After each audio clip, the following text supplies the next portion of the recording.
the Minister of Defence, Judith Collins, and Attorney General Judith Collins is on the line now after, well, I think an important, and talking about nationhood, an important overseas trip, including a visit to Monte Cassino. Judith Collins joins us now. Minister, thank you for taking the time to talk with us. Oh, good morning. Good morning, Sean. How long were you away for? It was 6 nights on the ground. Wow. So I was in the UK and then Italy. But, when we travel like this, we're 6 nights on the ground and 2.5 nights in the air. Yeah. So were you flying commercially or using the Defence Force planes? No, flying commercially. Okay, all right. Thank heaven for small mercies. Well, look, it was funny because we were on the program. We were people were talking about. I noted on the program the commemoration of the Battle of Crete and the Battle of Monte Cassino, which is now 90 years ago. It was the 90th anniversary, 80. Was it? 80. Sorry, 80 years.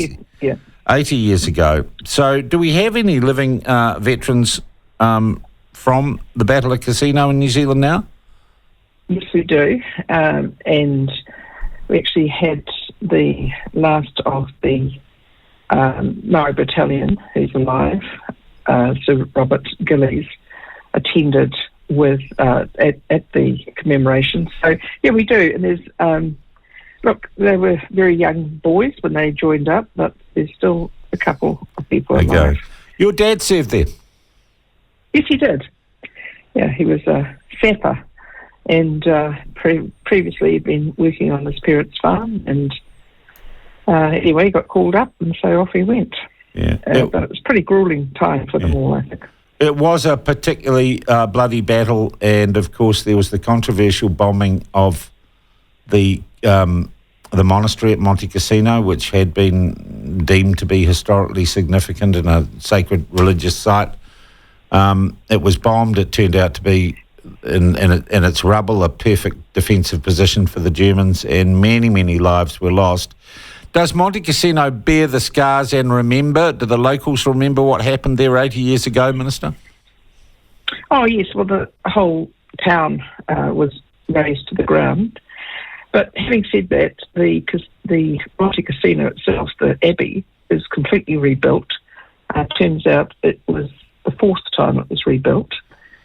It's an incredible defensive position, and the town itself has grown. They told me from about 30,000 to something like 90,000 or something. They said, and whatever it was, it had tripled.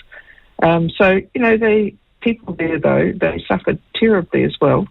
They've been, as you know, Italy was on the side of the Germans, and then they surrendered to the Allies, and then the Germans wreaked havoc on them. So they were in a terrible position. But the point is that they are very grateful, as many Italians are, to the fact that New Zealand and many other countries came to their aid once they had got rid of Mussolini.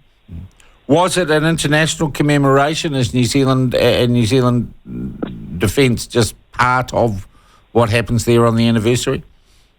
Well, there were 4 commemorations. The Polish people had their own, because they were actually the final army, basically, to take the mount, the top of the abbey. They actually took that mount at the end in the 4th battle.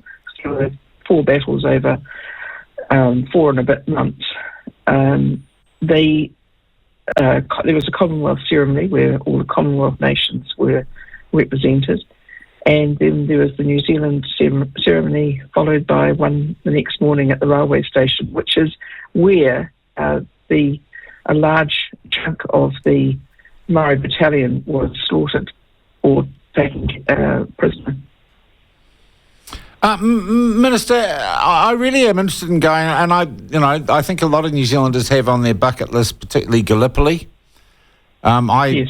And I've got that on my list, but I also increasingly think I'd go to Monte Cassino and I'd probably go to Crete.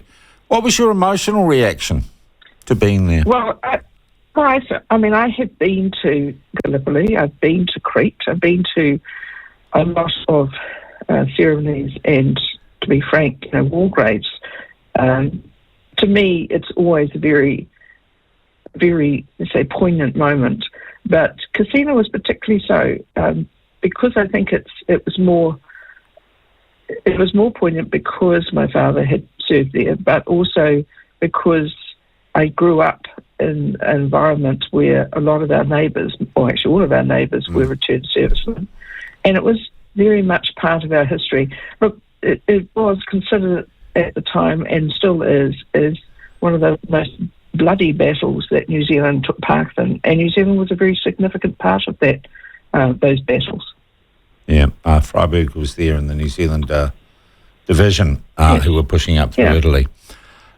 We've still and I realised how important it was too, by the way, standing up on that the mountain with the Abbey, just seeing the way in which nobody, I mean, the Allies would not have been able to pass through the Liri Valley through to Rome with that site retained by Germans. It was simply not going to happen with the enormous asset it was as a site that gave people enormous, basically you could see almost the way to Rome. Yeah.